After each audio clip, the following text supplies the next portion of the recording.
Welcome back to Steady Rolling Man presents The Masks of Nyarlathotep. Let's cut straight to the action, where our Keeper of Secrets is going to make sure the players are paying attention by asking us questions and getting that recap done.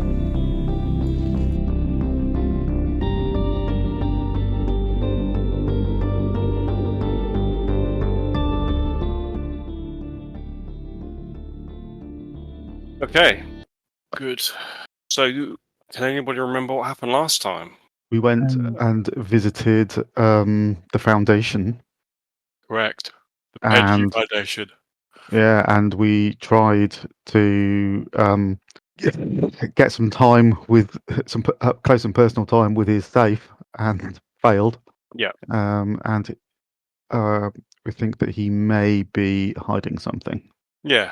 Okay, so you journeyed over from the US on RMS Majestic. You booked into the Brown's Hotel, used the influence of Stanton's father, who sent a letter of introduction through to arrange a meeting with Edward Gavigan, the director of the Penhew Foundation. Spent half an hour or so, maybe a bit longer than that, with him. And as you said, the conversation was a little bit stilted. You didn't really glean any additional information over and above what you already know about the Carlisle expedition, other than he did mention the fact that the African woman who he referred to as Bonet, who you have the name you have heard before, was responsible for stealing the money from the expedition and disappearing once the expedition. It's in Cairo, wasn't it? It was in Cairo, which was, according to Gavigan, was the reason that the expedition then left Cairo and went seeking cooler climes, which is why they ended up in Kenya. That's probably the only bit of information that you gained that you didn't already have. Gavigan seemed quite closed. Blake, you got quite suspicious. Asked a few more questions. He seemed to take offence. Then Jacob tried his glasses ruse. Again, Gavigan wasn't particularly happy with anybody being in his office without him being there, and then effectively kicked you out. And it's there where we start. So it's Tuesday, February the 10th, and you're outside the Penhew Foundation in fading light. It's about, it's probably gone 4 o'clock now. Bearing in mind that it's February, it's pretty close to being dark, and you can see the traditional London fog is already beginning to develop in the streets of central London. So yeah, you've walked down the steps outside the Penhew Foundation, and then you were just walking away, chatting over your thoughts. Perhaps we need to get inside somewhere so we can sit down and discuss. Well, you just go back to the hotel. Perhaps we can talk it through over dinner. Yeah. Okay, you head back to the hotel. Back to your room initially, and okay, yeah. So by the time you get back to the hotel, it's not really that much. It's maybe you got yourself undressed out of the cold. It's about edging towards 5 o'clock. Dinner generally is served around 7. So yeah. Okay, so hold on a second. Yeah, so you're in your rooms. Do you want to do anything in particular, or just happy for the? We're going to raid the minibar. Away a couple of hours. Well, should we go down to the bar for a pre-dinner drink? Yeah, if we can find somewhere, a quiet corner that we can discuss things where we're not going to frighten the horses. Yeah. Okay. Well, at this time of night, it's only just gone 5 o'clock. It's not likely to be that busy. You wouldn't have thought. Yeah, that's fair enough. Yeah, let's go downstairs then. Okay. Keep an eye on the door. Make sure that we're aware of our surroundings. So, other than the Penhew Foundation, and we can return to that because I think that's probably going to be our next return port of call. We've got the Mickey Mulhoon to speak to at the Scoop. There's a note as well. A police officer by the name of Barrington. Barrington at New Scotland Yard. Where did I've got his name noted down, but where did that come from? That's what I was about to ask you. Yeah, same here. I recognise that I got the name. Oh, hang on. No, I have got it. It was Carlton Ramsey gave us both those leads Right. because Jackson mentioned to Carlton about the Scoop journalist Mickey Mulhoon.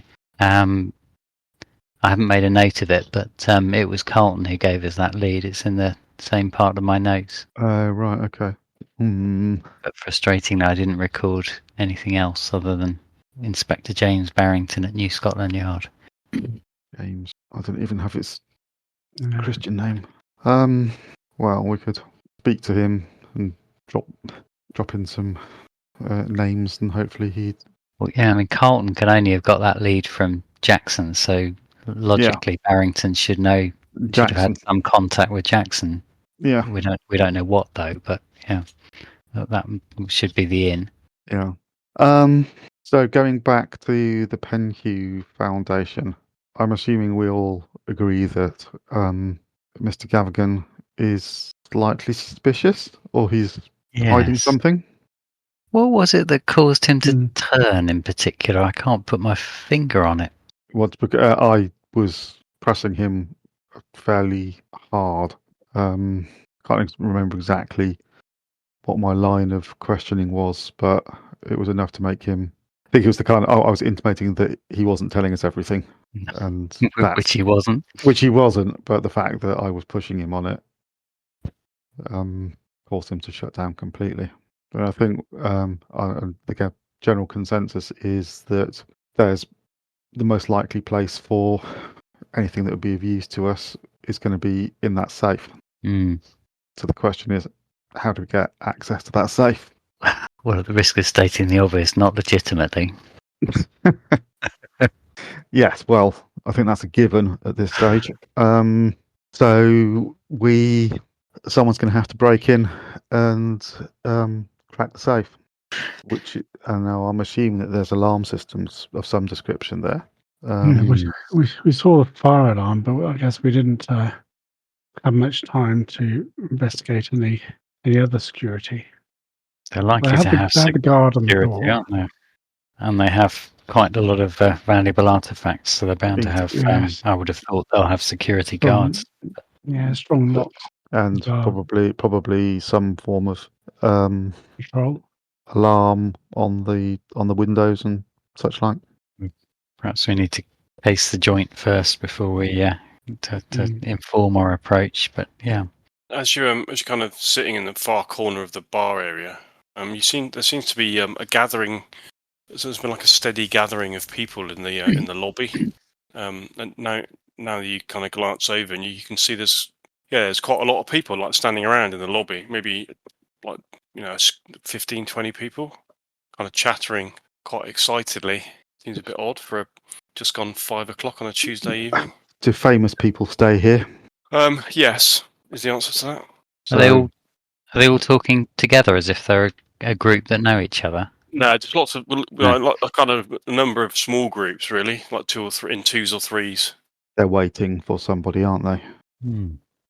Maybe somebody famous is here, and then they're waiting to catch a glimpse or to speak to them. Anyway, is there a barman or a waiter around? Yeah, there's a lot of waiters.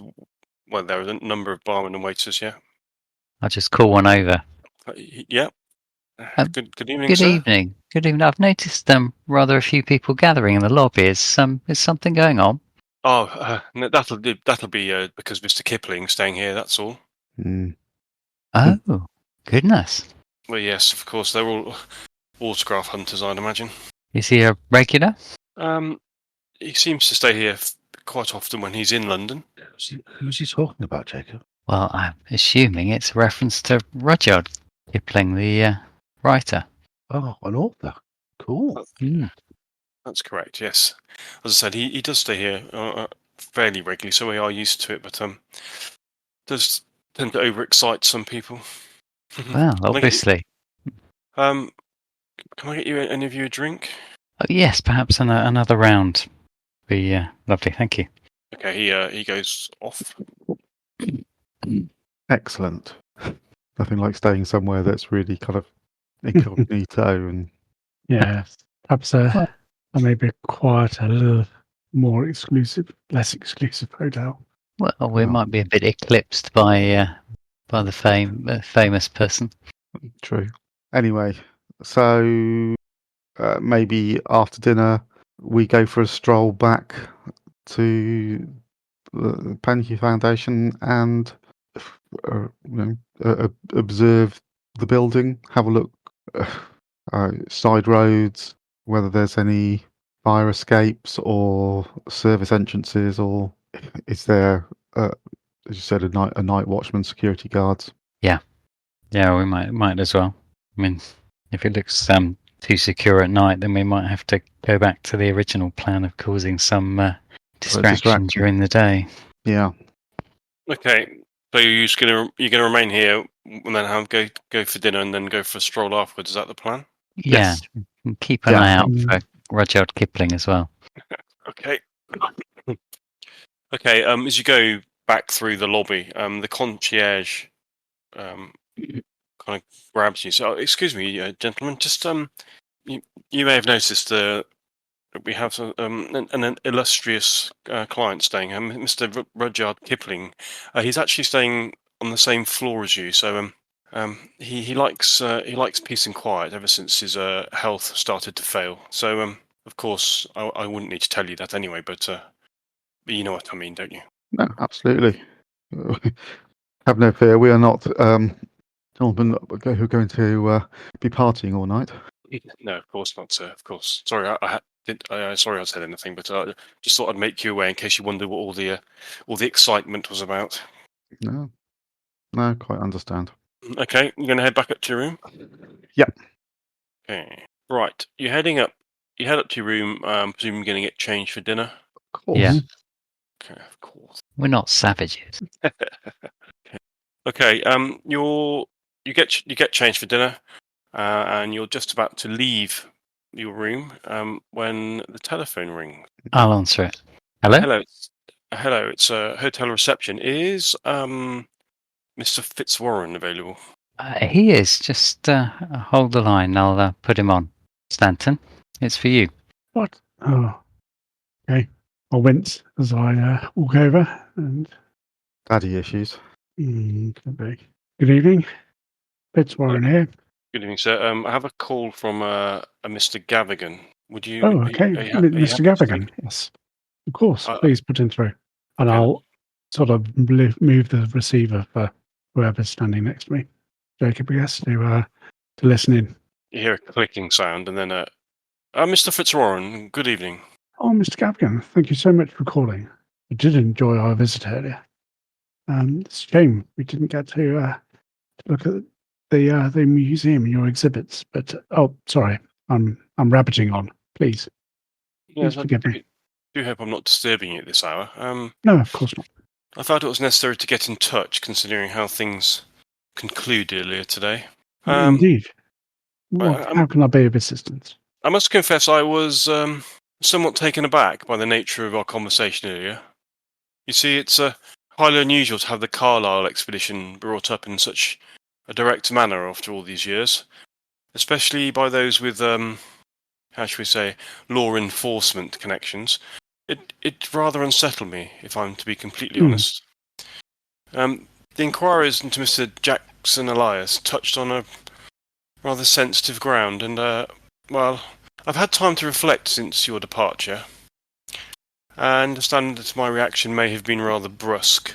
Well, I totally understand. I'm sorry, we didn't mean to ambush you. Obviously, my friends, associates can be a little bit direct. I guess the experiences of the job, I guess. But yes, we're trying our best to find out what happened to our friend Jackson Elias, and through that, Miss Carlisle, Miss Erica Carlisle, we are trying to find a few more answers for her, tie up loose ends. Yes, well, be that as it may, it wasn't my intention to be ungracious. Especially, that's quite all right. Especially given your father's connection to Sir Aubrey. Your letter of introduction was, of course, most courteous, and I fear I may have done you a disservice by allowing my personal feelings about these matters to cloud my judgment. You must understand, Mr. Fitzwarren, that the Carlisle expedition is a topic I hold very dear, and it is difficult to revisit the tragedy of it all, especially under such unexpected scrutiny. Yes, my friends can be quite incisive I'll when they're trying glower at him. to get information. But anyway, Anyway, in light of this, I wanted to extend an apology. I regret that our meeting ended on such poor terms, particularly before I had the opportunity to properly show you around the collection, as you just mentioned. There is much here that I believe that you, with your interest and familial connections to Aubrey, would find most entertaining and enlightening. And in truth, I've been meaning to share some of the lesser-known artifacts with someone of your discerning eye. that would be most interesting. From a young age, I've always been very intrigued about about the Foundation's operations and all the good that it does. Certainly would like to cast my eye over the collection. Oh, good. Well, with that in mind, then I'd like to invite you back to the Foundation tomorrow for a private tour. Just you and I. We can dispense with any unpleasantness and instead focus on the artifacts, the history, the culture, things I believe you will appreciate. I do hope this gesture will go some way to amend any ill feelings that may have arisen from our earlier conversation. I mean, after all, it would be most unfortunate for us to part ways on such uncertain terms, given the legacy we both hold so dear. Yes, indeed. And I'd be most pleased to accept your offer. Excellent. Shall we say tomorrow morning at 11? Yes, of course. I shall be there. Excellent. I assure you it'll be a far more enjoyable and fruitful visit from the tensions of earlier. I look forward to seeing you under more pleasant circumstances. Well, yes. Well, many thanks, Mr. Gavigan. It's jolly decent of you. Good. And I shall see you in the morning then. Goodbye. Okay. Cheerio. You hear the phone click at the other end. Put it down. I'll look at Jacob. Jeez, there's a Brit with a stick up his ass. I do enjoy your company, Jacob. Yes. So anyway, chaps, Mr. Gavigan, phoning to apologise for the brusque end to our visit today, and he invited me to have a look, take a peek at the collection tomorrow morning. Couldn't really say no, but he did insist that it was just me on my own. Well, now, is that a wise choice? Well, we've all got to make sacrifices, some literally. That's not funny. Come now, Blake. And put my hand on the desk. Steady myself. What I did have in the back of my mind is if Gavigan is showing me around the collection, I think it would be foolish of us to use that opportunity to in broad daylight. Yeah, when he knows. Yeah, I mean that. We'll have no reason to be in the building. Which I would suggest that you take him up on the offer and hopefully during the course of your tour, you might be able to glean more information from him once his guard is down. Well, I certainly can't promise anything, but I will do my best to find out a little bit more about the expedition, people they spoke to, and I'm not sure how much more we might find out. But well, there's something he's not telling us. Yes, but is that something that he would tell me? Well, it's only one way to find out. Well, that puts us on hold. Maybe. Also, I'll let him know that I'm inspected back and that he knows that you know where I am. I doubt he's going to invite you over and murder you. It'd be probably bad form if he did, but broad daylight in central London. As we've seen, some of these fellows will stop at nothing. And perhaps, Stanton, you could pay attention to the security while you're there as well, just in case we do have to take a slightly more direct route. Yes, I will. I'll sort of draw my hand across my brow. I'll certainly can, but my skills are not expert in this area, so forgive me if I don't spot everything. Well, any Just try- information you can give us will help, I'm sure. Try your best. Something is better than nothing. Well, perhaps the artifacts that they've returned from other expeditions may throw up something unexpected. There may be some parallels with some of the things we've seen already. Well, if I'm thinking about the other books that we have. Aubrey's, he had interests, maybe there's going to be things from his previous research that would Yes, be there. Here's the shadowy time in Egypt, which I assume is linked to the Black Pharaoh. So I'll certainly ask what I can about that. Anything more? Did we tell him that we had a copy of this book? Tell him anything. No. I don't think we did. No, we didn't. Yeah, Life as a God, the Montgomery Crompton book. No, we didn't share No. any information about that, as far as I'm aware. No, you didn't. No, I think we talked about the possibility of it, but we didn't say anything to him. Okay. So what's the plan now then? Well, are you going to go and have dinner, and then what Yeah, after we're that? going to have a day off, and Stanton is going to go investigating. Okay. I shake my head and look at my toes.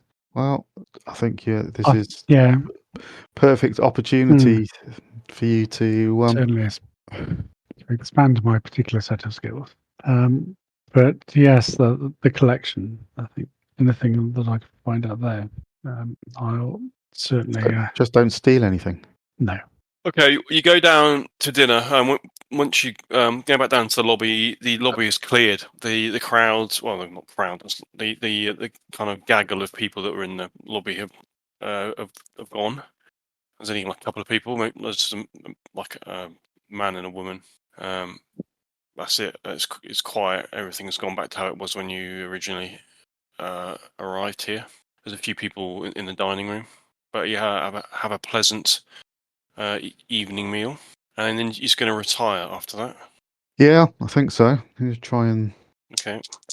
After you've eaten and then had port afterwards, it's kind of pushing probably gone past 9 o'clock. So yeah, nice. You're still probably quite tired from your travels, as it were. Yeah. Yep. Okay. Not to be annoying. How quickly do I recover hit points? You haven't got a. I haven't got major wound anymore. So it's one a day now. Okay.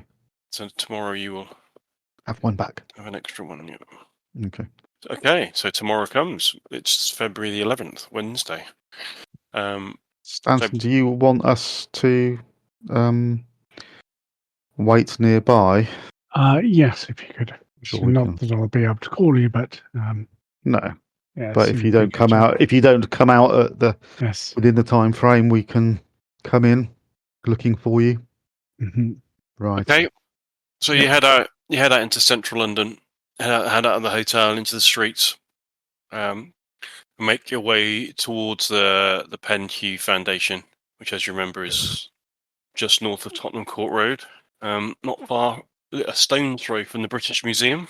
Okay, so you're going to I presume you're going to get a cab there, and then what you three going to do? Just hang about outside? No, we'll go. We could go to the museum. That might be fun. Yes. Yeah, let's go. Okay, fair enough. Let's have a look around. Let's have a look around the British Museum. Yeah, it's literally just across the way, isn't it? Keep an eye on our wristwatch, and it'll be fun. Yeah, we'll do that. Okay. I'll make a note of saying goodbye to you outside the steps, Penhew Foundation, so the security guard knows. Okay, so you're going to say goodbye, so he knows that you. Okay, yeah, and you're going to head up the steps. Good morning, sir. Morning. Here to see Mr. Gavigan. Oh yes, Mr. Fitzroy. We've been expecting you. Please come this way.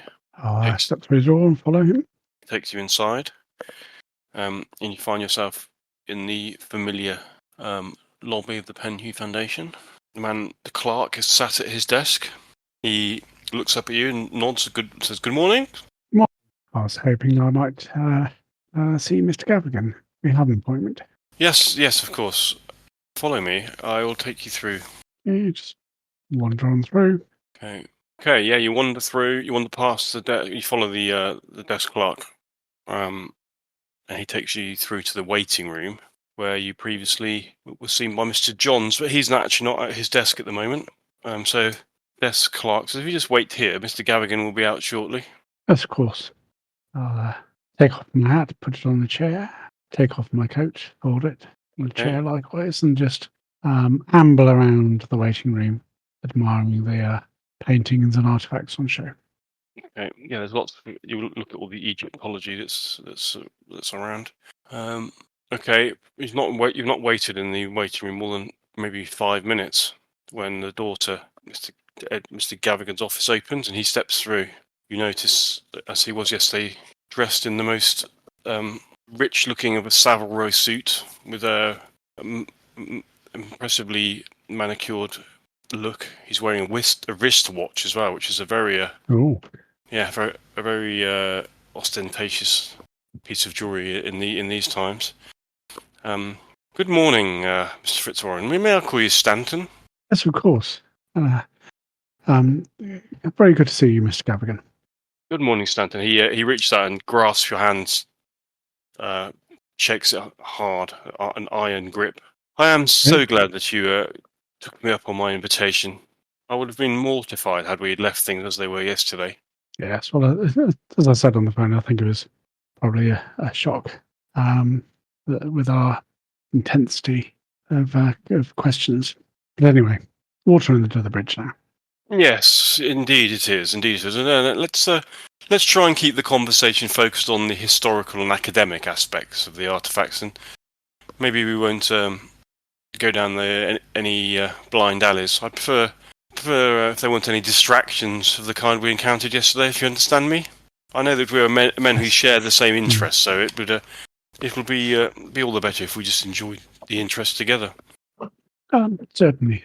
The artifacts have much to tell, if only we take the time to listen. That's something that Aubrey always used to say. Anyway, follow me. I'm sure that you're keen to see the exhibition. Okay, I'll pick up my coat and hat. Okay, he locks his office door behind him, and you see him put the key into an inside pocket of his suit, and then he walks out of the waiting room where he met you, back up the corridor towards the main entrance, and then to head up the staircase. You notice you don't need to make a roll. You notice there's a doorman, obviously, but you also notice coming out of the toilets is another individual who looks he doesn't look like an academic. He's quite well built. Looks to be some sort of security, you'd think. And he wanders back down the corridor that you've just come up. You're going to go upstairs, Yep. following. Okay. Yes. Good. I'll have a look out for any security alarms. Okay. Okay, going up the stairs, and in the lobby, you don't see any alarms. No. So just the two guards. So the chap that was coming out of the toilets downstairs, was he wearing a uniform at all? Yeah, he was wearing a similar uniform to the one that is on the door. Okay. Yeah. Okay. You go up the stairs, following Gavigan, and he opens the large double doors on the landing into the exhibit hall, which is a tall, broad, impressive room, surfaces of which are finished in marble. Ceilings about 20 foot high. You can see that there are mummies, glass cases filled with pottery and other artifacts, statuary, and so forth, fill the hall in tasteful rows, and there is an air of hushed contemplation. There is also another security guard in here as well. He's standing over by the window. Okay. Mm-hmm. Well, I must say this is incredible. I had no idea you had so much. As I sort of stand with my mouth open, looking around and about and above, below. The kind of soft piano music continues to play, as it seems to be in every room in this place. Mr. Gavigan kind of smiles with pride and gestures for you to enter. Ah, yes, this way, if you please. So I shall follow him now, slowly as I'm looking. As you can see, the the Penhu Foundation is home to a vast array of Egyptian artifacts, each one an echo of a bygone civilization, steeped in history, mystery, and, at times, misconception. This here, he gestures with his hand towards a glass case, is one of the smaller funereal statuettes uncovered during the Carlisle expedition, just west of the Giza pyramids. It's often overlooked by casual visitors as it lacks the grandeur of the larger relics, but you see the craftsmanship. He hands it to you. Remarkably detailed for a piece intended to serve as a humble guardian in the afterlife. This Notice- is incredible. It is. Notice the figure's elongated form, less stylized than the common Shabti figures you're likely familiar with. It suggests a local interpretation of the divine, perhaps even a minor deity unknown to us. Sir Aubrey was particularly fond of these pieces, theorising that they represent a more intimate relationship between the deceased and their faith. Quite fascinating, wouldn't you agree? Yes, this has always been a sense of awe about certainly pharaohs, the amount of possessions and artifacts that they will bury with their leader, their living god.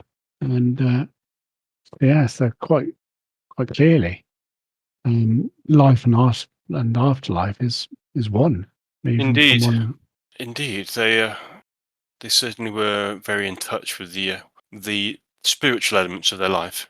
He walks over to another display cabinet, and there's some small fragments of pottery. He says, "Come here. Here we have some rather ordinary-looking shards of pottery. You might think you might think they belong in a storeroom, but these are far from ordinary, Stanton. These fragments were found near what we believe to be a secondary burial site, not for the royalty, mind you, but for priests and officials, or perhaps even commoners. The patterns etched into the sides, though they are faint, they are remarkably complex." Again, he opens the cabinet and hands a small piece to you. Yes, Sir Aubrey believed these were believe they were used in ritual feasts to honour lesser-known gods, regional deities, you see, rather than the grand figures of Osiris or Ra or such. The geometric motifs here, he gestures towards one of the bigger shards, they're quite unlike anything found closer to the Nile or the royal tombs. They suggest that there was far more diverse religious practices across Egypt than the usual hieroglyphs would lead us to believe. The further west we move from Giza, the more we encounter these divergences from what we traditionally know about Egyptian spiritual life. Yes, I must say there's something almost enchanting about these smaller, more personal religious artifacts, don't you think? Yes, and even just the mundane, even were the bowl to be the bowl of a carpenter or a stonemason, it still tells a story. It's so true and so fascinating. Because these were the lives that people were leading at that time, and you can make judgments about how well fed they were. When we think, oh, the past, people are primitive, they're scratching the existence, but it's far from it. Quite agree with you. Here. Now this is something truly special.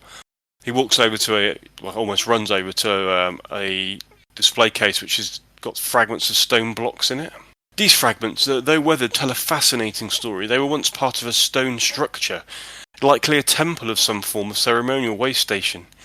If you look closely, he steps forward, you can still make out remnants of hieroglyphs. Notice that they're not the bold declarations of pharaohs or the standard prayers. No, they're different.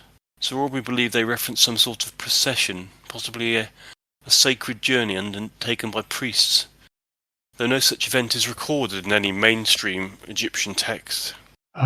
So a migration? Well, yes. See how the glyphs make mention of followers of the path. We're still puzzling over the exact translation. It's possible this refers to a group of priests on some sort of pilgrimage, or even a local cult of some sort. One wonders where they were travelling and why, so far removed from the royal centres. Or would this be something that occurred during the shadowy time? Well, there is certainly an air of mystery surrounding these fragments, something almost esoteric. But of course, these are the questions that keep scholars like myself forever intrigued. Yes, I could certainly see myself, well, to be honest with you, I could see myself probably spending a lifetime looking through this room, researching the artifacts that you've got, and still only barely touch the surface of their significance. I'm glad that you find them so interesting. You see, the public, I'm afraid, often fails to see the significance in such remnants. They prefer the grand statues and shining gold and tales of famous kings and queens. But yes, the British Museum has got an impressive collection. Of course. But I can't help but feel it's pieces like these that hold the real secrets of ancient Egypt, fragments of lost rituals, forgotten gods, and perhaps a different way of viewing the world, one more connected to the local people. Isn't it remarkable to think that beneath the surface of every great civilization, there exists a more humble, yet equally important narrative? Well, that is true, isn't it? It's true even of Britain as it is today, or even over in America. You can read the papers and this is what the president says here, or this is what our prime minister and government are talking about. But underneath that, what does the man on the street think? Exactly, the man on the Clapham omnibus. Yeah, certainly. They all have lives. It is all one big system, one big cycle. You are right. And what motivates those people? I'm sure it isn't the grand proclamations coming from palaces and parliaments. It's all to do with friends, family, food on the table. Oh, these jars here. He points over your shoulder and he spins you around, and you see display housing some alabaster jars. Now, these alabaster jars are part of a larger set found in close proximity to the pottery. You'll notice they are inscribed with names, but curiously, the names are not of the gods we typically expect. They seem to reference deities whose names have been lost to history. Sir Aubrey, ever the visionary, suggested that these jars might have belonged to a minor temple, far removed from the more prominent cult centres. But there's something particularly intriguing about these names. The hieroglyphs of here have often perplexed even our most seasoned translators. Some believe they're early forms of well-known gods, like prototypes, if you will, while others suggest they belong to entirely distinct entities, perhaps even predating the standard Egyptian pantheon.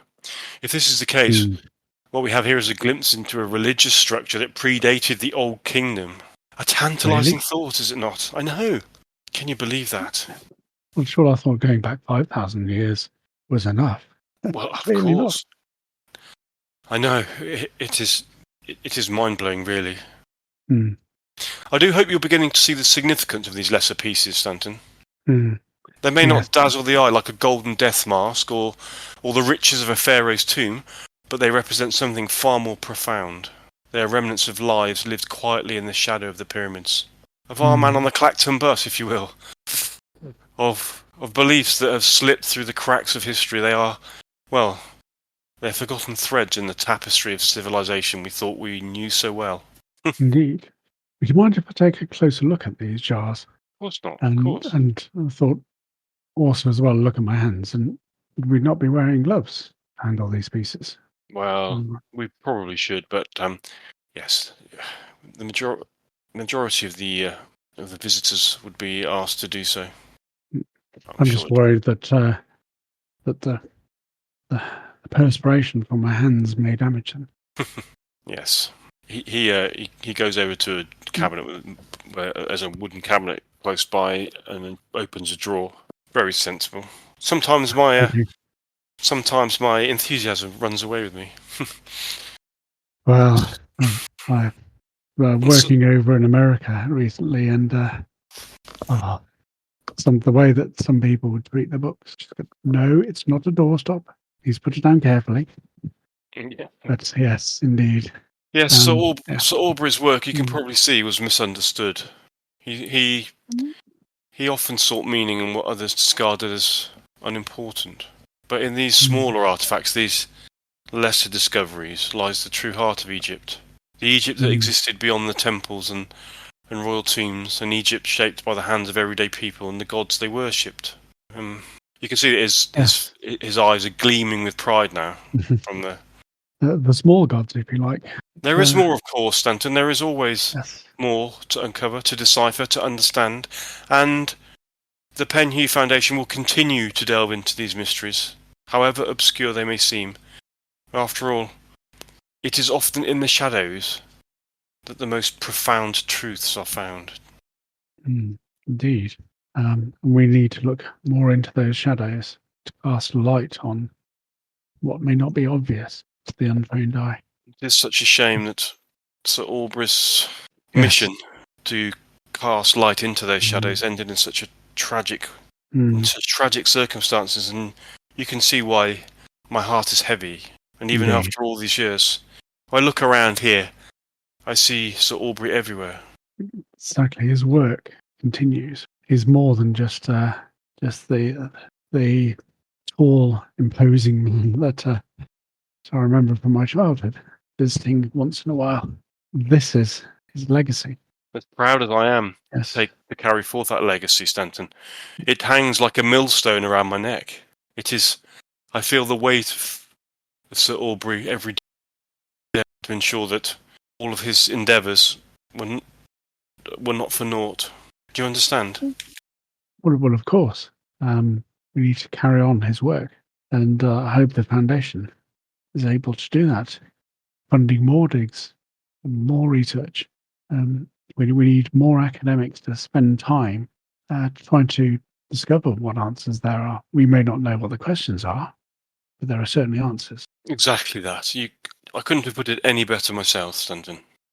And if over the course of the next few months, years, we do find out more about the fate of Aubrey, then Sir Aubrey, apologies, and then of course I will pass on that information to you. I'm sure you'd like to have a bit more detail. Obviously, we don't want the grisly details, just more information about what happened to him. And the yes, others. you see, there you go again, Stanton, talking Well- about. Don't worry, man. It's okay. I'm not going to throw you out this time. No, but it's. I think we feel an obligation. Our friend died under horrible circumstances. He had his work. I'm not saying that we're going to continue that, but if we can get answers about what happened, and also with Miss Carlyle's brother as well. Why do you, she needs. Stanton? I mean, why do you feel anything other than that? The version that the authorities have told us on more than one occasion. Why was it that Mr. Elias felt this, and what is it that you know that leads you to believe there is more to it? Well, that's the problem. We don't really know anything. It's just, I think, rumours here and there. But your And basically, all we know is might be something more, but we don't really know what that is. We're trying to find those breadcrumbs in case there is, in case the official version. Certainly in the Kenyan these Uproar. rumours state then, Stanton? But follow me. Well- Let's go back to my office and maybe I'll have some tea delivered. You go back down the staircase.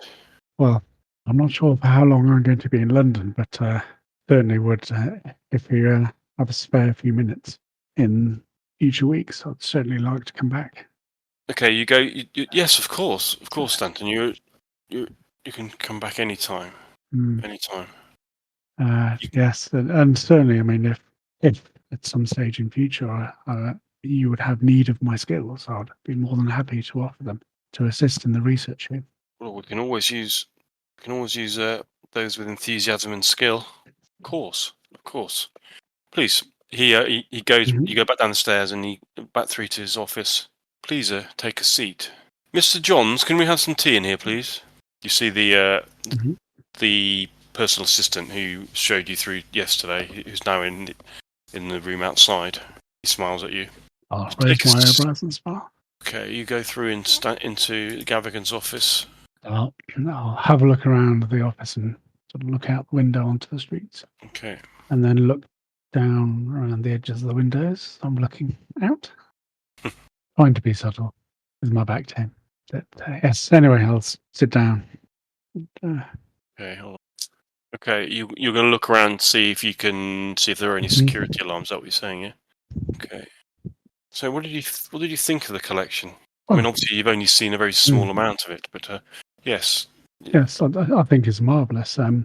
As impressive as gold sarcophagi are, the artifact and just common miscellanea is not as common as people think. Egypt has such a vast, rich history. Mhm. We only know a tiny amount of what may or may not have happened, and there are certainly lots of gaps in the historical record as it stands now, and those gaps may be filled with things of which we are at the moment completely unaware. I couldn't And agree. as is the case all over the world. Yes, it's fascinating. Oh, John, thank you. Place it on the table, please. Yes, thank you. On the desk, yes. Okay, you glance around his wood. As you've been speaking to him, you've been glancing around the kind of magnificent wood-panelled office. You've not noticed any sign of any alarm in here either. Okay. Just a big heavy lock on the door. There are two large pictures on the wall. One is of the pyramids, and the other is of the Nile Valley. There's lots of other kind of Egyptology around, as you would expect. But other than that, and obviously you can now see the safe in the corner that you saw previously. But the rest of this office is kept very neat and tidy. There's not really any papers or anything strewn anywhere. There are cabinets, and obviously his desk with drawers in it, and everything seems to be in orderly. There's kind of a photo of what looks to be some sort of house on his desk, but you can't really see too much about that. He hands you a cup of tea and says, "Now, as I said, I may have been ingracious yesterday. If you have information that you feel I should know about the final hours or days of the Carlisle expedition, then please tell me. I have often wondered whether the official account of what happened were true, but Miss Carlisle travelled to the site and validated the reports from the local fisheries. So, what is it that you have found or have heard that suggests anything other than the fact that all of them were wiped out by local tribesmen?" Well, I must admit, it is not a great deal. It's mainly Jackson's suspicions that the official story was all rather too neat and tied up too quickly. He believed that possibly not all. Well, it's basically the lack of bodies, I think, is the most suspicious problem. They said there was a massacre site, but no personal effects or bodies were ever recovered. So what happened to them? How could the police know what had happened? They saw no evidence. So yes, I understand. From my understanding was that these tribes, you see, savages, some have cannibals. It's quite possible that they're eaten and their remains scattered. Yeah, but even some of their possessions, I'd imagine. Well, people that hunt, for example, keep trophies. So none of their possessions were ever found. That is curious. But you see, this is Mr. Elias insinuated some such when he visited me before Christmas.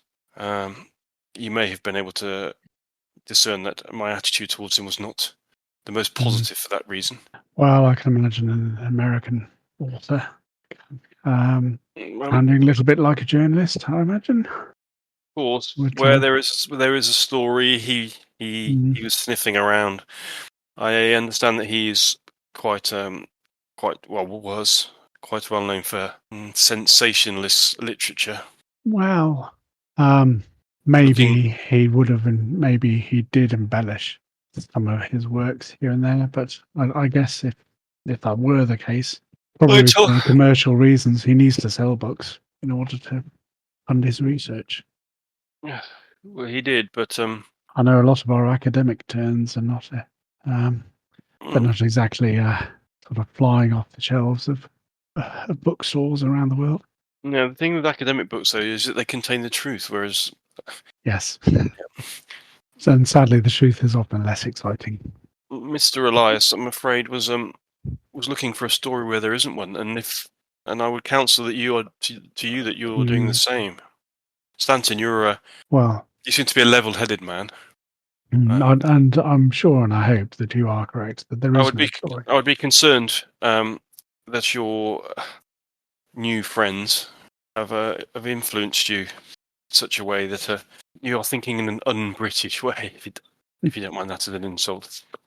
I can understand what you mean. Yes, but also I've always been tried to be fastidious with my work, and if at the moment, and to exhaust all possibilities, all lines of inquiry, and then I'll be satisfied. But you haven't. That we found out that we You could. still haven't told me anything as to what you talk about lines of inquiry and hints and suspicion, but where did all this begin? What does Really with Jackson's notes? He left notes for future publications, a research for a new book, and that is basically what it was: is notes and suggestions here and there. he left them? Where did he leave them? Oh, over in America with his publisher, I believe. Oh, I see. And you have seen these notes, have you? Oh, yes, we had a quick look through. And these notes are of what? Well, I think it was ideas that he had for new books, talking about religions here and there. It's mainly stuff that he's covered. Stanton, you're before. talking in riddles. Excuse me, but we were talking about why you think something had happened to the Carlisle expedition. You mentioned his notes. Well, he mentioned what is there in his notes that suggests that something other than what we already know happened? If you tell me what you know, then I might take you seriously, if you understand. And forgive me for being short with you, but I do not feel you are being honest with me. I have done everything that you wanted me to do. I have told you that you can come back here any time. I have apologised to you. I have been honest with you, and I'm asking you to do the same. If you have something you want to tell me, then tell me. What is it that Mr. Elias found? To be honest, not a great deal. He went to Kenya, he went to Cairo, and following in the footsteps of the expedition. And I think he interviewed the authorities in Cairo about the expedition's time there, and did indeed discover that there was a woman, this Boone woman. I didn't realise that she'd stolen the expedition's funds, but yes, she was the heart of all the ills. She seemed to be quite influential, certainly with Mr. Carlisle. And in order to their next stage, going off to Kenya, he was following up the expedition there, speaking to police and authorities. Stanton, he looks at you like he kind of lowers his eyes, says, "I will ask you one more time, as a friend and fellow scholar, what is it that Elias found that suggests something other than what we know happened to the Carlisle expedition?" Well, I don't know. He didn't say. And that's what we're trying to find out, is what is it that he found, if he did find anything. So in these notes that you mentioned, there was nothing to substantiate these crazy rumours or allegations? Well, I don't think so. I mean, we'd need to look through them again. But you have travelled all the way from New York to come to visit me, to ask me questions about the Carlisle expedition, but you have no evidence or nothing to suggest that anything other than what we already know happened. I find that very strange. Well, maybe I think maybe I have forgotten, but there isn't anything that I can think of immediately. I'll certainly speak to my friends and ask them if there's something that they could remember. Your friend, colleagues, friends, one of them was a policeman. Is a policeman. Is he actively investigating this case, or is it just a hobby? Oh no, it's much more of a hobby.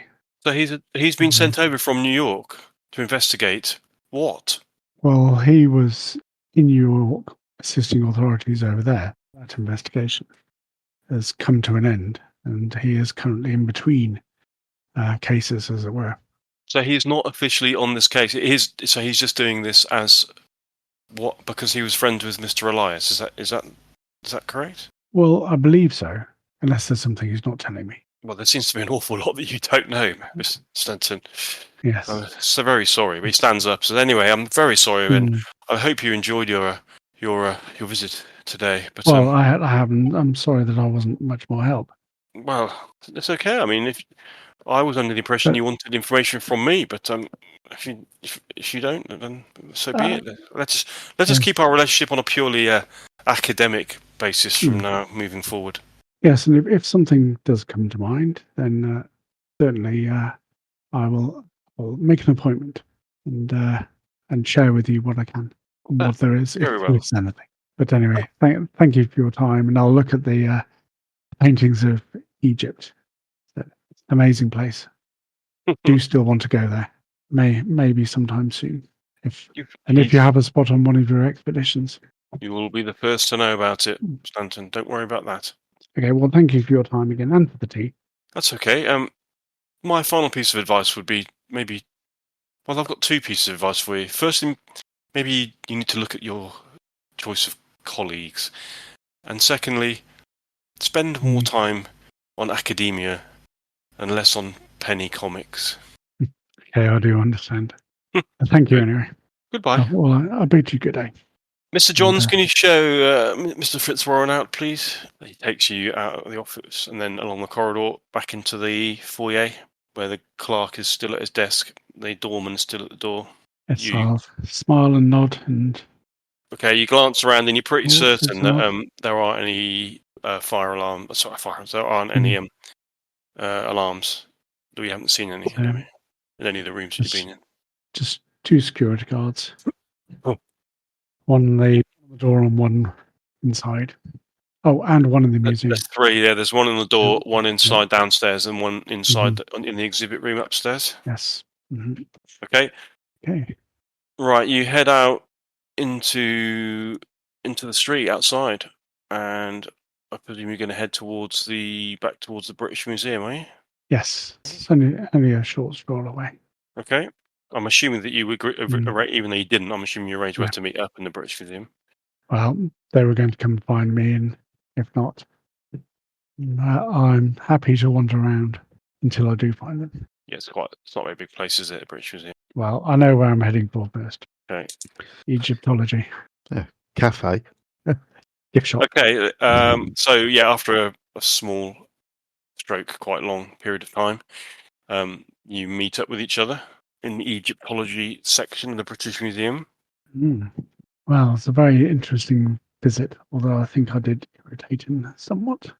I will talk about the museum, the exhibition itself, and all the little objects and his views about the little gods and the little people, and all the main Egyptian gods and those that are in the backgrounds.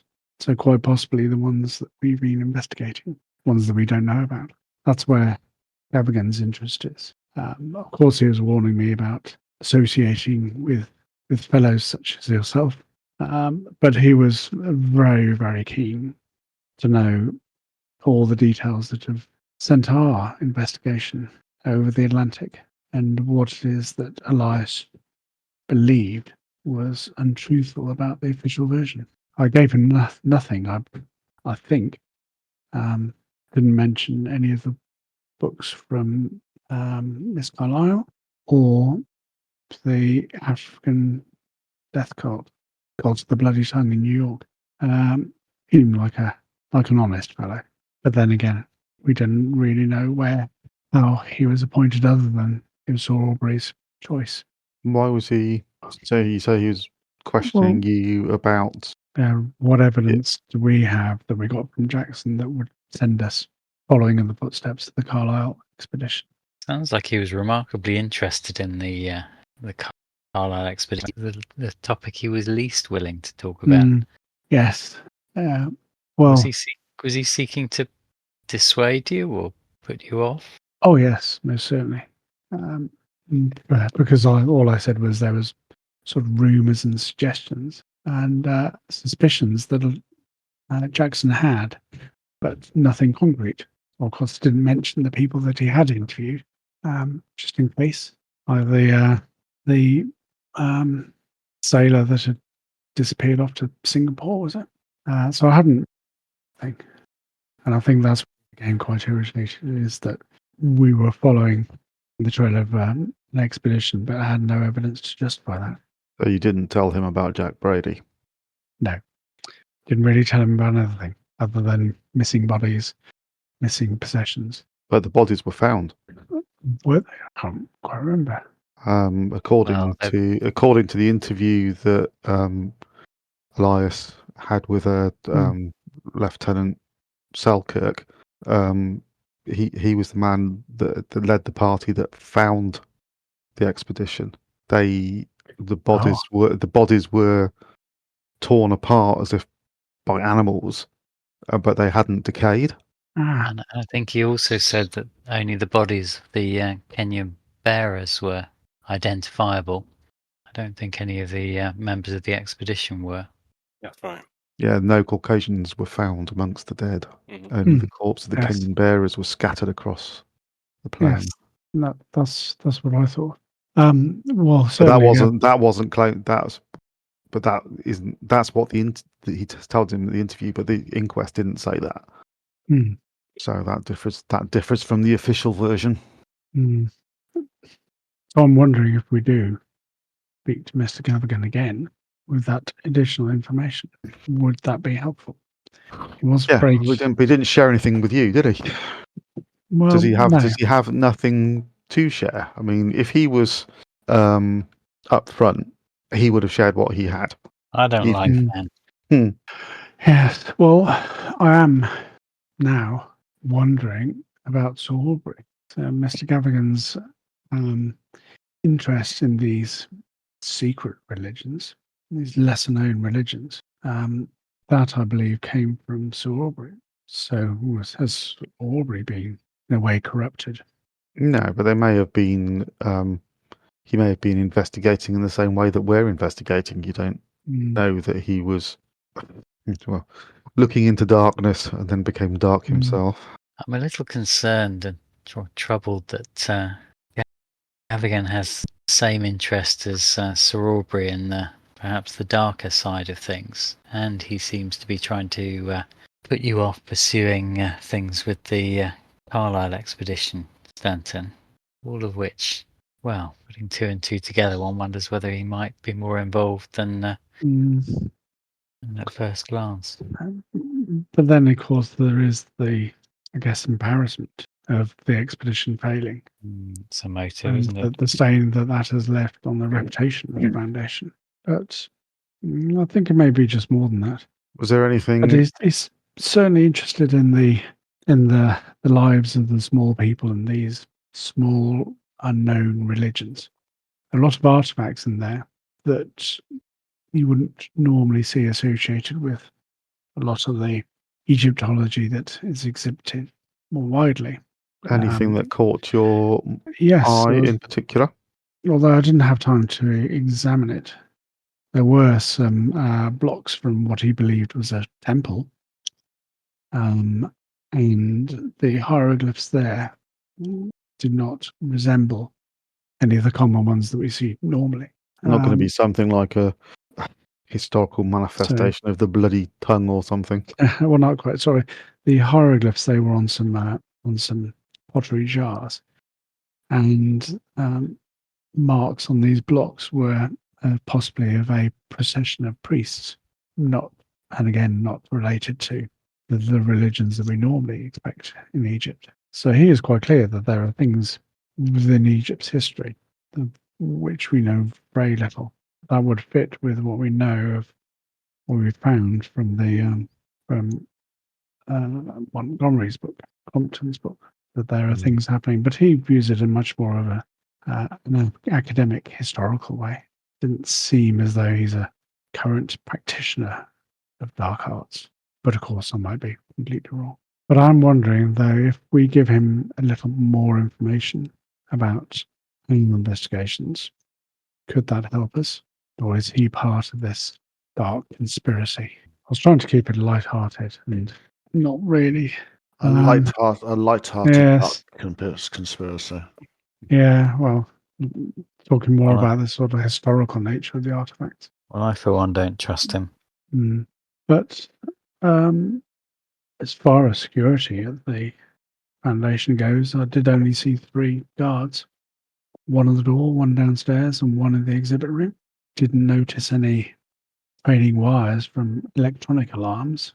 They may be there, but seemed just more of strong locks on doors and people walking about.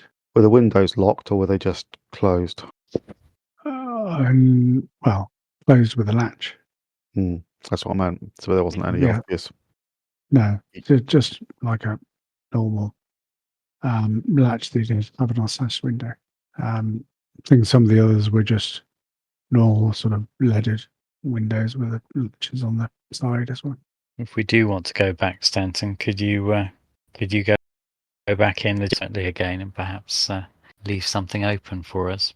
Well, I did say that. I did say that I would speak to you and see if there were any more details that Jackson left us that had driven us to investigate further. Details that had slipped my mind. You think Gavigan might let you back in an academic capacity to examine some of the artifacts? Yeah, certainly sometime in the future. I might give it a few days first. But as I said, he's keen to know more details of our investigations. Very keen. And that is where I became quite comfortable. I talked about Jackson's previous books, but he was quite interested to know what he would have been researching for a future publication. Perhaps we let Gavigan stew for a couple of days while we pursue other leads. I don't think we want to overcook this. Well, I'd be interested to see if he if we go quiet, if he contacts you again, just to, if he does, that would suggest an interest beyond the mere casual. I'm hoping if he hears nothing more from us for a few days, if he does just want the story to die, well, then he won't. He would just leave it be. But obviously, if he does pursue, then that may be for a more nefarious reason. Should we leave it with him and see if he plays his hand further and pursue the other leads first? Okay. So what's the next move then? Scoop, I think, yeah. You can go to Fleet Street, yeah? Yeah, need to find the Scoop's offices and take Mickey Mulhoon for a beer. Okay, so you head back out of the make your way out of the British Museum, back into the streets, and then what is it? A carriage to? Yeah, I think so. Carriage across to Fleet Street. Okay, you make your way across to Fleet Street. I presume what you can do is ask somebody. I presume. Ask look for the Okay. Yeah. Are there any newspaper sellers around? I'm going to see if I can pick up a copy of the Scoop on the way. Yeah, you can pick up a copy of the Scoop. As you get onto Fleet Street, there are lots of newspaper sellers. So yeah. Okay. It looks to be a kind of real second rate where you've got a picture of a half naked woman on the front. I'm listening. It's obscene. It's gutter press, yeah, with it's kind of like the star of its time. Sensationalist rubbish is generally the kind of impression that you get of it when you first look at it. Is there anything by Mulhoon in it in this edition? You have a look at it. You can see he's the editor. Mahoney. Okay.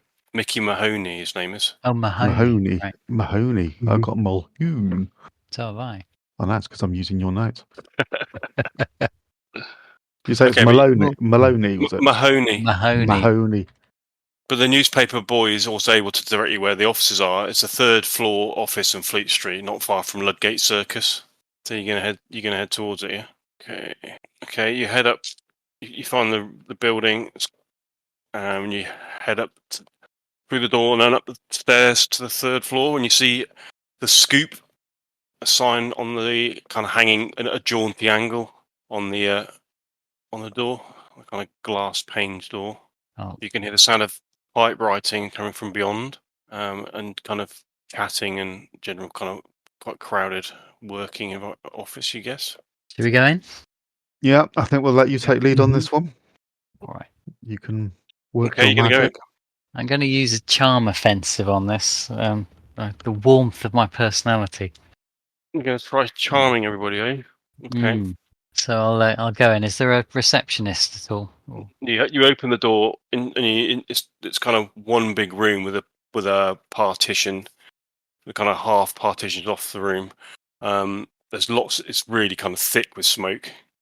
There isn't a receptionist, but one of the hacks that's closest to the door looks up, kind of looks at you expectantly.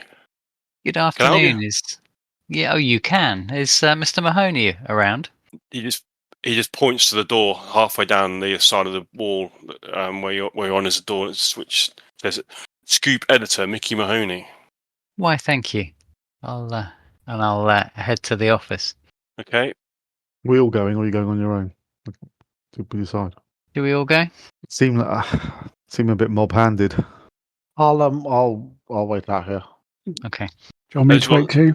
All right, myself and I'll come on as well. 2 and 2. Mm-hmm.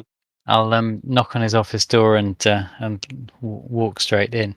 Okay. He's quite an overweight, red-headed man with a big cigar. He's sitting back in his chair with his feet up on the desk. He looks up from a notepad that he's reading. Mr. Mahoney, good afternoon. I'll walk The very straight up to same. him. Top of the morning to you. And what can I do for you? I'll offer him my hand, shake hands. And you are? Jacob Lockhart. Good to meet you, Mr. Lockhart. And your friend is? Douglas friend Blake. Blake. Ha. Good. What can I do for you today? What a wonderful setup you have here, Mr. Mahoney. It's exactly what I thought about Fleet Street, the beating heart of journalism. You're all blarney. I think I may have some Irish roots somewhere, Mr. Mahoney. Back a couple of generations, perhaps. With a moustache like that, I wouldn't doubt it. Anyway, what can I do for you? We were hoping you might give us some of your time, Mr. Mahoney. We understand you had some contact with a dear friend of ours, Jackson Elias. Elias? No name I can remember. When would his contact have been? Oh, probably within the last year, I would have thought. American black gentleman. Oh, A writer. I remember him. Aye, bit of a mad fella. Came snooping around here a while back, just before Christmas, looking for all the muck he could dig up. On Really? On what? Let me tell you, I deal mucking by the bucketful, so we got on just fine. What did he come about? He was digging into cults and crazes, that kind of stuff. Ah, that's Jackson. He had a keen interest in that type of thing. I would have thought your interests may have aligned, Mr. Mahoney. It's would make for good stories for your readers. Oh, I said to him, it's not the kind of stuff that keeps you sleeping easy at night. But he were hunting down something big, something dark, if I had to guess. Well, Kept asking about the Ruddy Brotherhood or some other. Brotherhood of blah. Told him I had no idea who these Egypts were, but if anyone was sacrificing virgins in the streets of London, I'd be the first to print it, I can tell you. Bloody Tongue, was it, that he was sat and ring any bells with you? Bloody Tongue? No, that doesn't ring any bells. Brotherhood of something or another? Well, Mr. Mahoney, we Why are you asking anyway? Well, that brings me to the point. Dear Jackson was a dear friend and a long-time travelling companion of ours, and well, I'm sorry to tell you that he was brutally murdered in New York only recently. No, I'm sorry to hear that.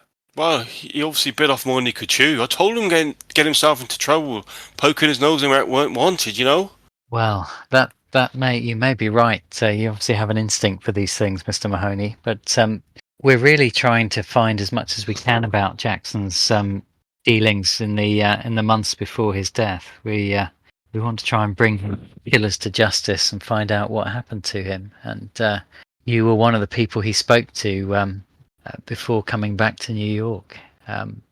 We were really hoping that we could glean a little bit more information about what he was investigating. Oh, it's sad to be sure. London's a cesspool of secrets.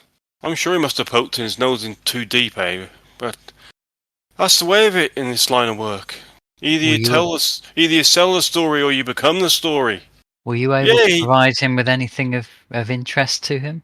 He was digging around. He picked out a few stories that were of interest to him. Just bear with me a second. He stands up and goes over to the filing cabinet at the back of the office. He pulls out one of the papers from the kind of back office archives and chucks it across at you. And you can see on the front there's a story saying "Shocking Canvases Craze." That was one of the stories he was looking at. Took a clipping away with it of that he did. Yeah, hopefully you can see that now. It's on Discord. This is on the front of a paper which is published on the 12th of September, 1924. Shocking Canvases Craze. Local artists' monstrous scenes mock surrealists. Now collectors can buy savage scenes which rival or surpass the worst nightmares of the Great War, but which are far more exotic than that grim business. London artist Mr. Miles Shipley's work has been sought out by collectors who have paid up to £300 for individual paintings. This correspondent has seen a number of the works of artist Miles Shipley and finds them repulsive beyond belief. Maidens ravished, monsters ripping out a man's innards, shadowy, grotesque landscapes, and faces grimacing at horror represent only a fraction of Shipley's nightmarish work. Despite their repellent content, these works are conceived and executed with uncanny verisimilitude. Mr. Shipley's imagination is sublime, and it is almost as though the artist had worked from photographs of alien places, surely never of this earth. The artist reportedly is in contact with other dimensions in which powerful beings exist, and says he merely renders visible his visions. Mr. Shipley is a working-class man without formal artistic training, who has nevertheless made good where thousands have failed. Art critics say that Shipley provides an English answer to the continental artistic movement of surrealism, whose controversial practitioners still to convince John Bull the way in which a thing is painted is more important than what is painted. A tip of the hat to Mr. Shipley for exposing those frauds. Oh, interesting, Mr. Mahoney. I'm in the art business myself back home. What was it that piqued Jackson's interest about this? I didn't know he had an interest in art. It wasn't so much the art. He seemed to be interested in anything that was kind of a bit weird, if you know what I mean. There's another one here too. Oh, hold on a second. Chuck's another one at you. Another copy. Mm-hmm. That one was published in November 24. The Scoop. Headline: Police baffled by monstrous murders. Killer beast shot, but still alive? Derwent Valley residents, shocked last month by 2 murders and a serious assault on a 3rd victim, are still without a satisfactory explanation or perpetrator of the dreadful attacks. At that time, Lesser Eagle farmer George Osgood and resident Linda Perkins were torn to shreds in apparently unrelated murders on consecutive nights. On the 3rd night, Wheelwright Harold Short was nearly killed, but managed to drive off his attacker, which he described as a grisly creature. According to the Lesser Egdale Constabulary, a rabid dog was shot and killed on the night of Mr. Short's attack. The police believe this matter to be closed. Nevertheless, local residents have subsequently claimed to have seen and heard a strange beast lurking about the area. Reportedly, the good folk of Lesser Egdale still endure sleepless nights due to the bizarre wailings of the beast on nights of the full moon. Readers of the Scoop are reminded that their esteemed journal's long-standing danger protocols and are advised that the picturesque cloughs of the Derbyshire Peak District have been declared to be a zone of high danger. Residents of the Midlands are advised to remain indoors at night and report all mysterious happenings to the police and to the Scoop. I'm sure there are another one too. Yeah, this is the one. Slaughter continues. Reward offered. An unidentified foreigner was found floating in the Thames last Tuesday, the 24th. Another victim in the so-called Egyptian murders? Inspector James Barrington of the Yard refused to comment when asked by The Scoop.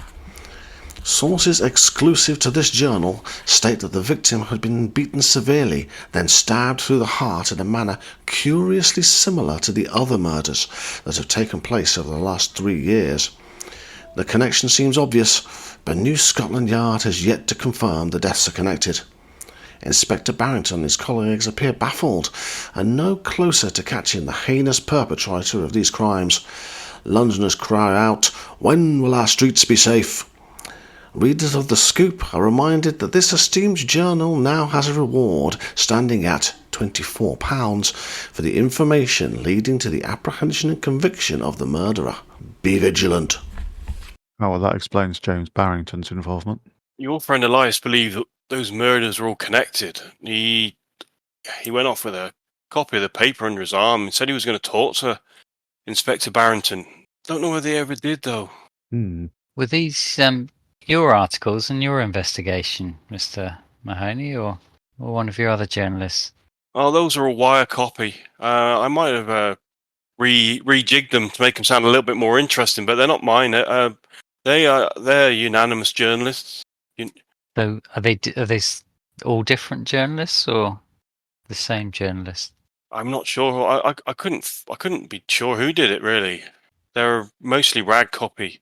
Why did you call these murders the Egyptian murders? There doesn't seem anything in the article to indicate why Egyptian. It's just what the police were calling them.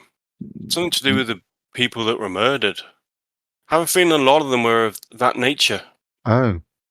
Grisly series of events. He closes the cabinet up and says, anyway, this isn't making me any money, is it? It's not. If our investigations turn up anything further on these articles, we'll be sure to let you know. Well, Jackson promised me a story about a cult in the middle of London with a well-connected cult too. So if you can follow up on his leads and deliver that to me, I'll pay well for it. Oh, we may well do that. Is there anything you can give us to point us in the right direction? Did Jackson share anything with you? No, I only met him once. He bought the stores off me, this weird stuff. Took the clippings and headed off. He was sniffing around after that, but he said he didn't like what he was finding. Last time I saw him, he said he was heading back to the States. Said things were getting too hot round here. Well, sadly they got even hotter when he got back to New York. Yeah, well, like I said, I'm sad to hear that. He was a nice fella. He was, as I said, a dear friend of ours. But thank you, Mr. Mahoney. You've been a help. It's filled in a couple of gaps for us. Well, if you're digging around in the same shite he was, you better watch your backs. We will. Thank you for the warning. Is there anything else, Douglas, before we leave? No, I don't. Just say thank you very much for your time. It's very much appreciated. I'll shake him again by the hand. So thank you, Mr. Mahoney. We're very grateful. Good to meet you both, and don't forget, if you do find anything, come to me first. You'll be the first port of call. Thank you. Good afternoon. Good day to you. We'll head out, taking the newspapers with us. Mm-hmm. Okay, you head back out. The other two are outside. So we have someone who's having visions, perhaps in the manner of the masks that we've seen previously, seeing other places. We've got a creature roaming around, and we've got ritual murders. And two of them relate to London, the artist, and Thames. I don't think my geography of Britain's particularly good. Where's Derwent Valley? Is that a part of London? Oh no! It's right up in the north in the sticks. A fair journey to get up there. And what's the connection with Beautiful place, that? Peak District. Well, torn Something apart. unusual. I mean, there is an unusual way to die. Torn apart by an animal. It sounds similar to the bodies that were found in Kenya. was a survivor. Mm. Yeah. So we should perhaps, if we do want to take a trip up there, no. Let's phone Harold Short rather than travel up to the Peak District. I was looking forward to a drive. So, yes, we perhaps could use the technology that the modern world provides us. But that's definitely a lead. But going to speak to this artist would be. He is described as a London artist. That would be a very obvious thread. Oh, although is it We too find him in a telephone directory. is it too obvious? What would we hope to learn from him other than that? Well, if he does have some occult connection, if he's having these visions, something must have triggered it. So he might have seen something previously, or he may have read a book that opens his mind. Or he may have had Let's some face it, He may involvement. have worn a mask. Yeah. We may just look him in the eye and immediately know that there's a problem. Well, yes. Mm. Well, that's our next. I think that's our next port of call then. The artist. The artist, I think. Okay. Right then. We need a telephone directory to see if we can find out where Mr. Miles Shipley works from. Okay. Yeah. Okay. Yeah. You are able to go and locate a telephone directory in the local post office, where you actually find a listing for Mr. Miles Shipley in Holstein Mews in Chelsea. Well, let's go and visit him. I'd be interested in seeing some of his artwork. Mm. Although we may find familiar designs. There's a parallel here with an artist I came across in Boston who painted disturbing scenes. Pickman was the name. They were sought after also by somewhat ghoulish collectors. And what was the story? What was his story? Was he just a? Well, Was he claiming that he was having visions like this man? no, he was very closed off. There were lots of rumours about whether he was insane, but he certainly wasn't open about his inspiration. Which perhaps added to the mystique somewhat. You met him? Yes, briefly, but he kept himself to himself. He certainly didn't want to talk much about his work, but it was truly disturbing material. So, should we pay Mr. Shipley a visit? Okay, so you head to Chelsea. So the part of West London where Holbein Mews is situated is generally there are close-packed houses with the homes of tradesmen, shopkeepers, and the like.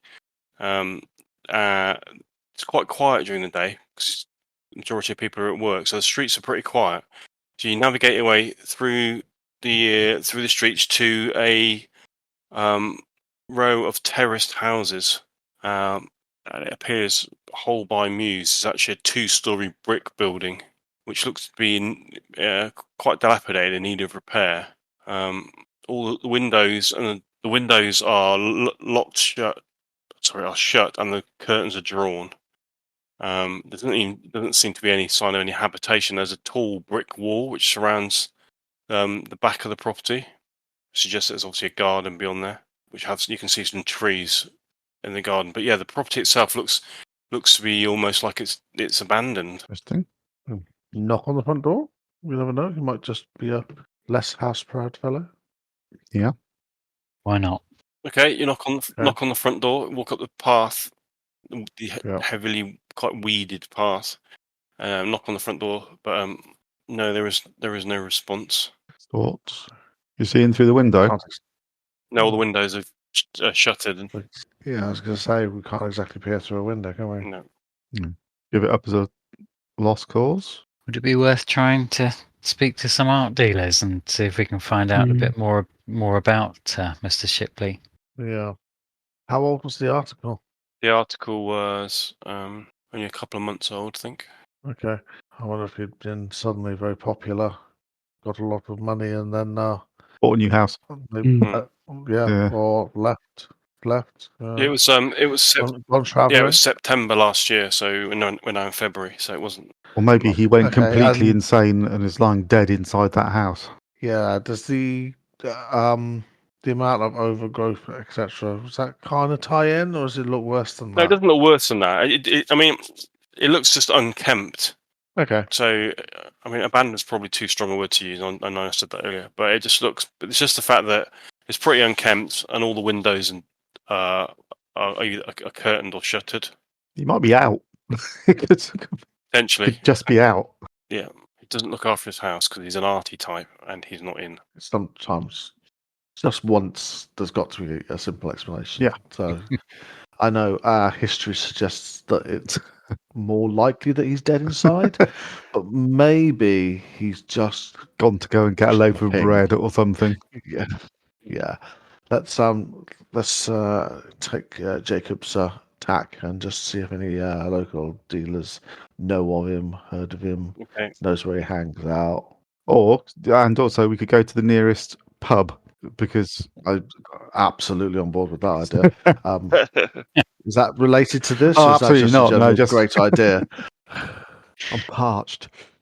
But Yeah. I mean, somebody might know if he's a local and if he may have been.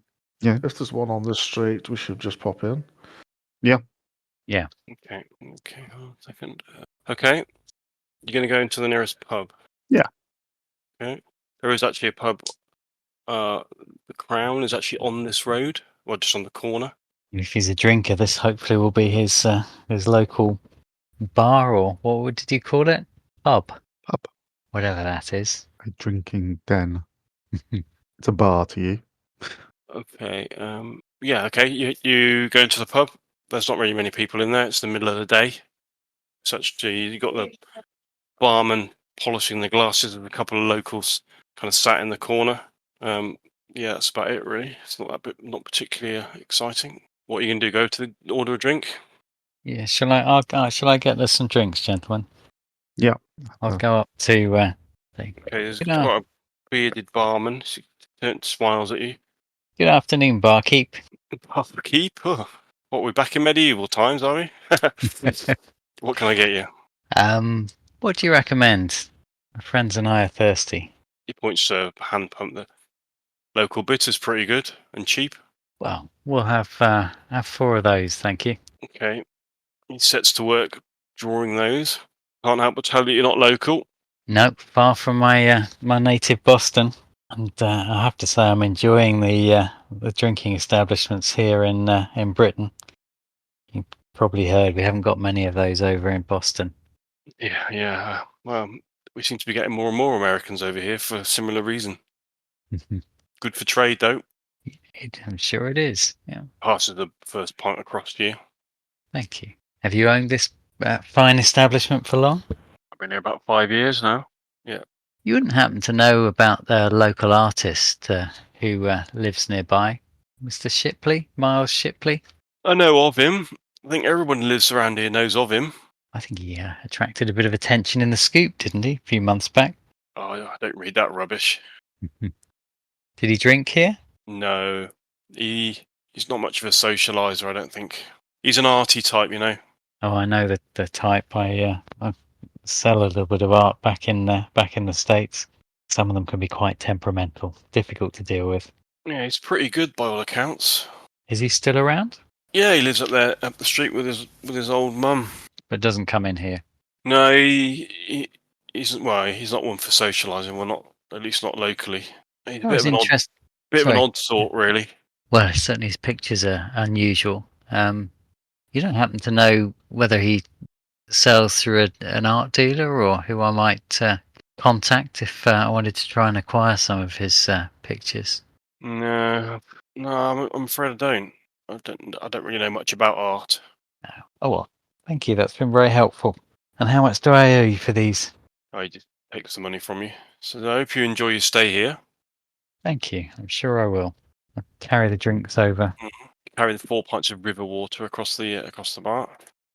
Well, the barkeeper still thinks Shipley's local. Doesn't drink here though, but lives with his mother apparently. Keeps himself to himself. Well, it suggests maybe he's out, but maybe he's out with his mother.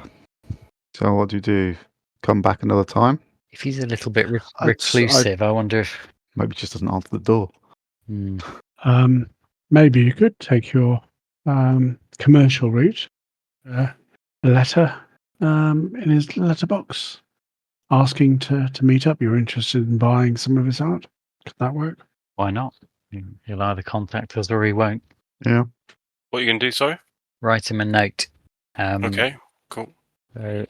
I'll explain that I'm Jacob Lockhart, an art dealer from New York, and that I'd be most interested in talking to him about his wonderful art. And I'll give him the contact details at Brown's and ask if he... Okay, you're going to leave. Okay, cool, yeah. And you're just going to You're just going to go back up to the house and post it to your letterbox? Yeah, it might be worth just knocking again, just in case he's returned home in the meantime. But if there's no answer again, then yeah, I'll leave it. Okay. Just thinking about sort of wider security, I think there's a chance that this Shipley fellow could be involved with a wider conspiracy, or have come to the attention of. Or telling him exactly where we're staying. I mean, Yes, yeah. yeah, that is a potential risk.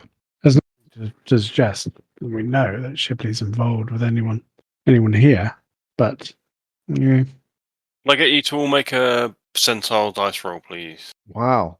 Okay. Those are some big numbers. Okay, so Interesting. Whoa! Lex, what'd you? So I got 43, and here come the 90s. Jacob got. Does everybody else get 90s? Yep, we've Yep. got a 94, a 95, and a 90. Okay, Boom! cool. Strong beer. Yeah. Okay, as you were then. Yeah. So what were you saying? You were saying something about not giving your address out. Yeah, Yeah, there's no other means of him contacting us, is there? Though? no, there isn't. Well, maybe he has got an art dealer. So go find the nearest art dealer and Should we start there and leave the note for another time. plan B? Okay, so what are you doing now then? Is Chelsea quite well to do at this time? Yeah, it's pretty well to do. Yeah. I would try and find an art dealer locally. Okay. Is there a gallery around? We could ask a police officer. I don't know. Yeah. What were you saying? Sorry. No, I was trying to think. Well, whether we go and try and get into his house from behind and have a look around. Maybe a little bit of an extreme escalation. Again, maybe save that as a backup plan. I'd like to speak to him first if we can. No, absolutely. We can't start with breaking in for everybody that we want to talk to. Why not? Is there anyone on the? That's fair enough. concerned. Let's spend at least 3 weeks talking about it and then do it. Yeah. Is there anyone on the street, like a flower seller or newspaper vendor or someone who might have a bit of local knowledge? Are there any urchins around? Yeah, there are lots of people on the street. Well, there are policemen. You can see a policeman. You can see street hawkers. Yeah, you can see. I mean, lots of people that would know about the area. I'll go for a street hawker rather than a police officer. Okay. So, excuse me, I'm new to Chelsea. Is there an art gallery or an art dealer nearby? You buy some matches, Governor. Certainly. I'll give him some money and take the matches. Art gallery, you say? That would be what I'm looking for. You want to be looking at the Chenille Gallery on King's Road. Thank you. Most helpful. Where can you point me in the right direction? Yeah, he points in the direction of the King's Road and doffs his cap to you. Thank you. Or head off toward the King's Road. Okay. Okay, you make your way to the King's Road and you easily find the Chenille Gallery. You enter the front of the quite large double-fronted building on the King's Road. Start having a look at some of the paintings on display. The majority of the paintings are kind of London scenes, landscapes, maritime paintings, etc. Nothing odd or anything like is described in those articles that you looked at the Scoop. Can I help you, sir? You sure can. Good afternoon. My name's Jacob Lockhart. I'm an art dealer from New York. I'm just admiring your paintings. Good. Well, nice to welcome you here. What brings you over here? Oh, just first time to Britain, so an interest in the culture, and of course it's always helpful to forge some business connections while I'm here. Us Americans are only too happy to spend money on English artwork where we can. Well, we've got plenty of London here for you to look at. You are. You Americans seem to be pretty fond of a London picture. Well, they are. Although I have to say, I'd heard something that really piqued my interest about a local artist. I think Miles Shipley and some very unusual artworks. I don't suppose you have any of his on display, do you? No, I do not. I probably wouldn't be able to afford to have one of his on display. Really? They're that sought after, are they? Yes. Well, he has built up a bit of a reputation. Some call them magnificent, whereas others call his works abominations. I probably fall into the latter category. Have you seen his work? I've had the misfortune to see one of them. Forgive me, my name is Henry Fotheringham. Shakes you by the hand. Nice Here's to my meet card. you. Thank you. Do you have a card? I do. Here it is. These are my contact details in New York, though. Yes. Yes, I have had the misfortune of seeing his bizarre paintings. So how does he sell it? Who sells it? He has his own private agent who deals with most of his art. I can give you his details if you wish to speak with him. But well, I don't really. Do you know what sort of art he? Have you seen or heard of the type of work that he is responsible for? I've heard, but not yet seen. Of course, one wants to judge these things with one's own eyes. And also, of course, there's the commercial aspect to it. Often I find myself selling art that I don't particularly take a fondness to, whereas other people with money are only too willing to acquire it. Yeah, I know exactly what you mean. Well, this one that I saw of his, it was stomach churning, made me feel sick. A man being cut open with some sort of dagger and held in the hand of a black-robed figure. It was all vile. Sounds like a scene of sacrifice. Well, exactly that. Some sort of. I could see the quality of the work, and there's no doubting that the man has talent. But I do not know why he wished to use his talent in such a way. Having said that, he's making a pretty penny off the back of it. Was he popular as an artist before he turned to that particular genre? He was never heard of. Never heard of. Risen from nowhere, he has. Now he's caused quite a hullabaloo. And you can imagine the type of individuals that want to purchase his works. He looks around in a conspiratorial fashion. Have you ever heard of the name Crowley? Aleister Crowley? Oh, I have. Yes, there are some. Yes. Well, he's a customer of his, apparently. Well, that speaks volumes in itself, doesn't it? I've heard the rumours about Mr. Crowley, even in New York. Yes, well, exactly. Although several members of the Bloomsbury set are also rumoured to have invested in some of his work. But I feel that is more as an investment rather than appreciating the aesthetic qualities of it. And this private agent, you said you had the agent's details. Who might this be? Let me just go and see if I can find them for you. Hold on. He goes away. Oh. Comes back and says, no, apparently he no longer uses an agent. Simply, he deals direct. Says he no longer needs an agent for his fame has spread so far that he just doesn't wish to be paying commission to the likes of us. Well, how yes. Disappointing to... I can give you his address, though. Oh, that would be helpful. Thank you. Okay, he gives you the same address that you've already been to in Holbein Mews. Yes, very strange he is. Very strange. Anyway, if you're interested in any, I can recommend some of these. He takes you over with some nice pictures of the Thames at night. Make some appreciative noises to about the pictures. Do you have a catalogue I might take away with me? Yes, I do. He gives you a catalogue. Yes. How long are you here for? Oh, a few weeks, I imagine. Well, feel free to call back in and peruse as you wish. Is there anything particular you're looking for? No, well, this is mainly a research trip at the moment, so I haven't been here very long. So I'll tour a few more galleries, but I have to say I'm interested in these works. I think they may sell well in the States. So I hope I'll be in touch again. Thank you.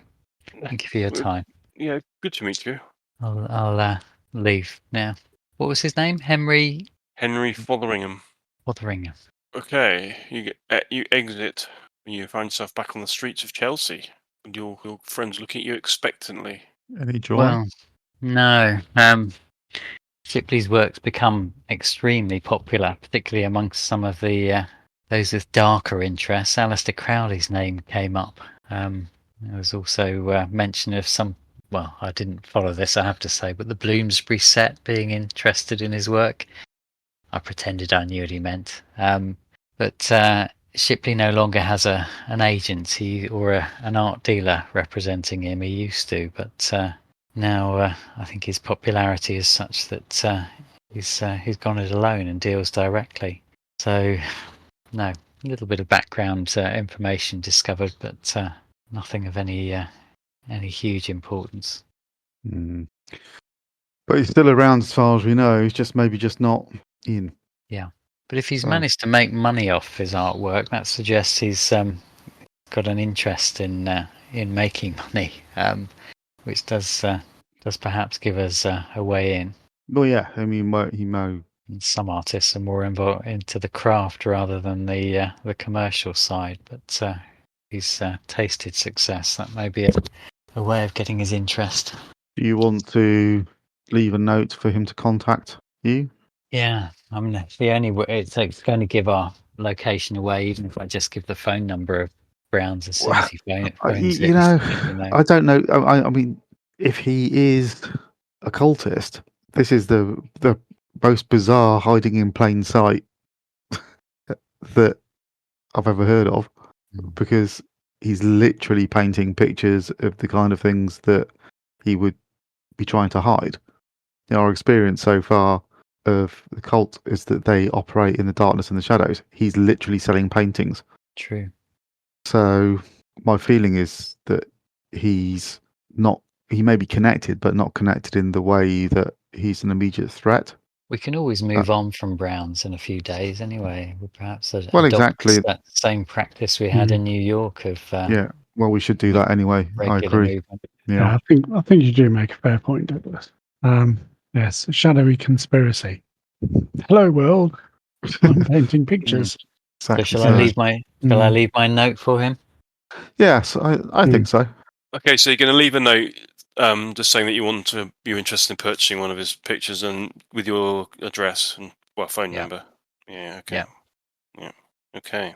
Right. Okay. You do that. You post a note through the door, and then it's coming up to it's gone lunchtime now. It's about 2 o'clock in the afternoon. Goodness, better get a bite to eat. You begin to move away from Chelsea, and then in search of somewhere to eat.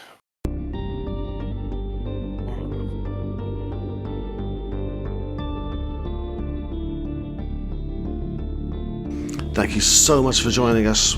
Do not take it for granted. We're really happy you're along on this ride with us. Please join us next week when we're back to foggy London town. And in the words of the Scoop, be vigilant.